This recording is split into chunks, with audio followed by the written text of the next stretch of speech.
Bonjour, je suis Laïsa Ferrufino. Aujourd'hui, je vais vous parler de deux femmes très différentes, mais aussi très semblables à certains moments. La première, c'est Nana, une personnage de roman de Zola. La deuxième, c'est Maria dos Prazeres, une femme dans une histoire de Gabriel García Márquez. Oui? Alors, ces deux femmes, Nana est une jeune femme très belle. Elle vit en France au 19e siècle. Elle travaille comme une actrice, mais en réalité, elle est une dame de compagnie, une femme qui vend ce corps pour vivre.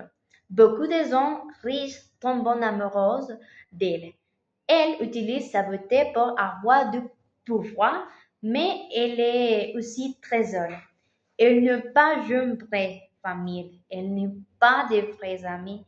Elle semble forte, elle souffre beaucoup à l'intérieur, oui. Maria dos Prazeres est très différente, oui.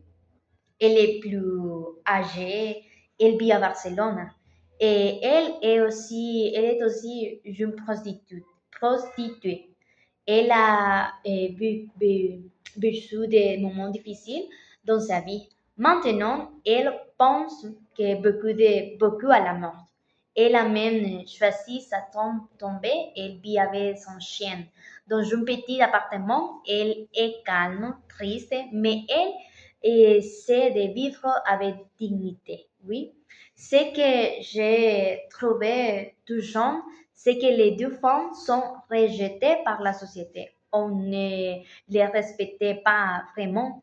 On les juge parce qu'elles sont différentes, parce qu'elles ne vivent pas comme les autres femmes. Mais moi, je pense qu'elles sont courageuses. Nana utilise ce qu'elle a pour survivre dans le monde des hommes. Maria, elle, continue d'aimer la vie, même si elle est seule et oubliée. La féminité chez ces deux femmes est très présente. Nana est jeune et séductrice, Maria est plus discrète, mais elle reste une femme élégante.